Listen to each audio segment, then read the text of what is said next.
Welcome in economics classes. Today's topic is differences between central bank and commercial bank. Commercial bank. This is the commercial bank and this is the central bank. The central bank is the apex bank, the bank of all bank in the country. किसी country में जितने भी bank होते हैं उन सारे बैंकों का बैंक है। किसी भी कंट्री में जितने भी बैंक होते हैं वे सारे बैंकों का बैंक है। सेंट्रल बैंक क्या है? बैंकों का बैंक है, इसलिए इसको कहा जाता है apex bank. Central bank is the apex bank. अब हम बात करेंगे कॉमर्शियल बैंक की। तो कॉमर्शियल बैंक क्या करती है? एक फिनेंशियल इंस्टीट्यूट है जो पब्लिक से डिपॉजिट लेती है और पब्लिक को लोन देती है। कॉमर्शियल बैंक क्या है?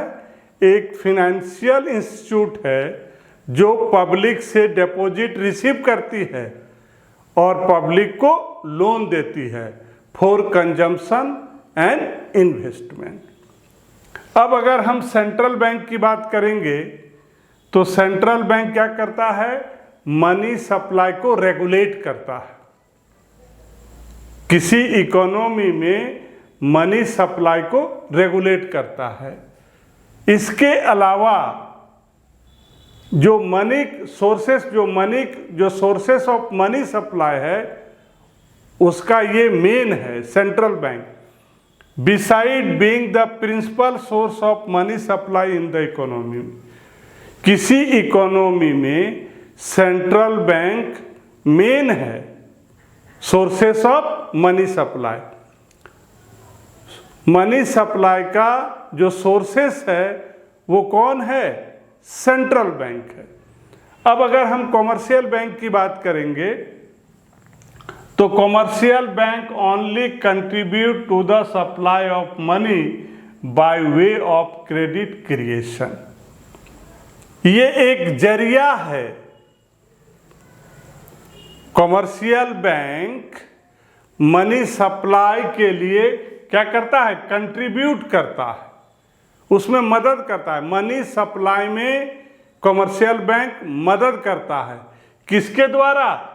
Bye way of credit creation. मैंने इससे पहले वाले वीडियो में क्रेडिट क्रिएशन के बारे में बताया है। सेंट्रल बैंक मनी सप्लाई का सोर्सेस है। सेंट्रल बैंक मनी सप्लाई का मेन सोर्सेस है और कॉमर्शियल बैंक मनी सप्लाई में मदद करता है। किसके द्वारा? क्रेडिट क्रिएशन के द्वारा। Number third difference, central bank. Central bank is A custodian of forex reserve of the country. Central bank में जो फॉरेन करेंसी होते हैं वो सेंट्रल बैंक के पास होता है। इसलिए कहा गया है कि central bank is the custodian of foreign exchange reserve.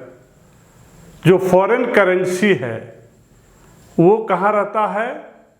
Country के सेंट्रल बैंक में होता है। इसलिए जो फॉरेन करेंसी का जो स्टॉक है वो होता है सेंट्रल बैंक में।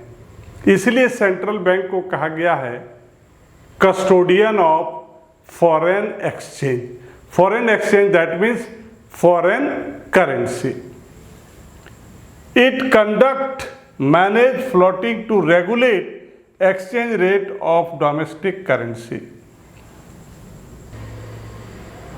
एक ऐसा रेट जिसमें डोमेस्टिक करेंसी को फॉरेन करेंसी में चेंज किया जाता है, उस रेट को बोलते हैं फॉरेन एक्सचेंज रेट।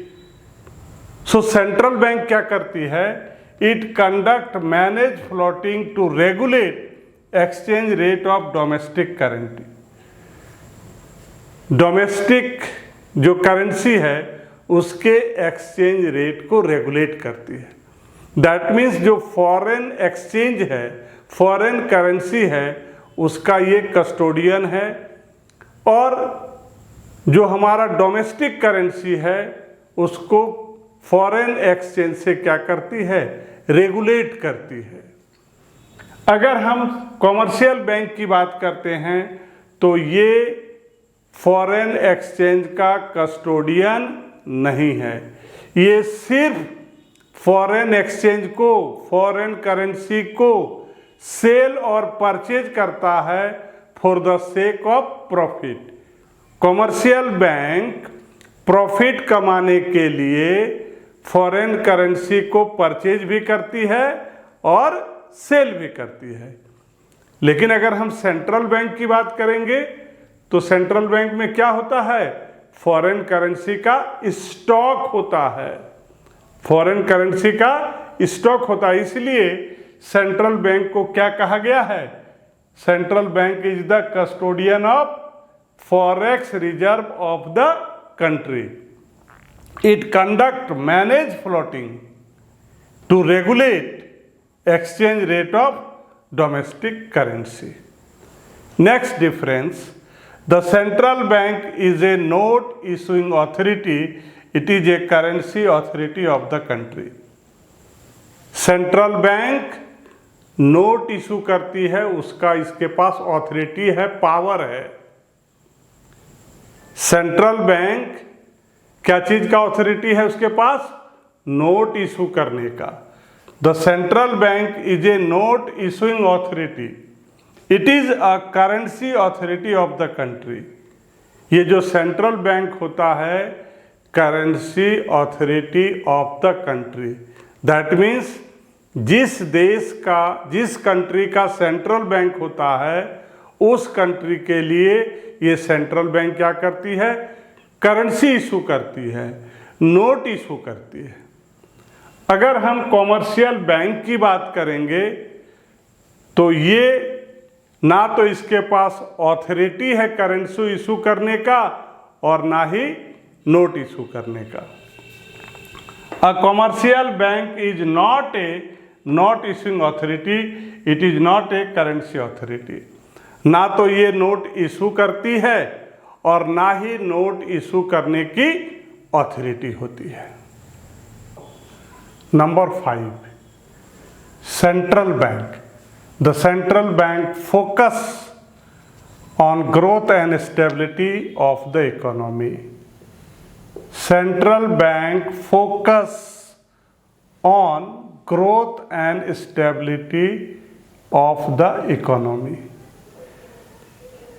किसी इकोनॉमी को स्टेबल करने के लिए, ग्रो करने के लिए सेंट्रल बैंक का जो फोकस है, जो ध्यान है, वो किस पर है, किसी इकोनॉमी के जो स्टेबिलिटी है, उसका जो ग्रोथ है, उस पर ध्यान रहता है।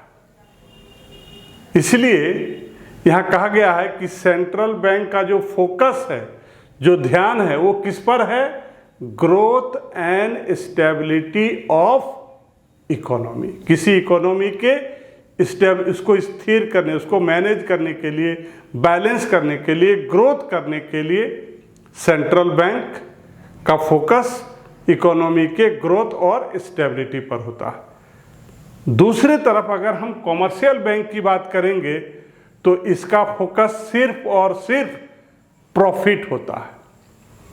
कॉमर्शियल बैंक का फोकस सिर्फ प्रॉफिट होता है।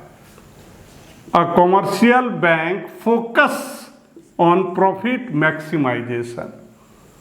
कॉमर्शियल बैंक का फोकस मैक्सिमाइज प्रॉफिट पर होता है, प्रॉफिट मैक्सिमाइजेशन। और सेंट्रल बैंक का focus growth and stability of economy का होता है। Next is instrument of credit control. Credit control, supply of money उसको कंट्रोल करने का जो इंस्ट्रूमेंट है, it can be classify into two part. One is quantitative instrument और second is qualitative instrument. Quantitative instrument में क्या क्या आता है? Bank rate, repo rate, reserve repo rate, cash reserve ratio, statutory reserve ratio, open market operation. और अगर हम qualitative instrument की बात करेंगे तो इसमें क्या क्या आता है? Margin requirement, rationing of credit और मॉरल सुएशन. इसके बारे में हम नेक्स्ट वीडियो में डिटेल में पढ़ेंगे. डियर स्टूडेंट, अगर आपको मेरी वीडियो अच्छी लगती है और आप चाहते हैं कि इस चैनल को कंटिन्यू करें, हम आपके लिए कंटिन्यू करें, तो प्लीज़ हमारे चैनल को सब्सक्राइब कीजिए. Thank you.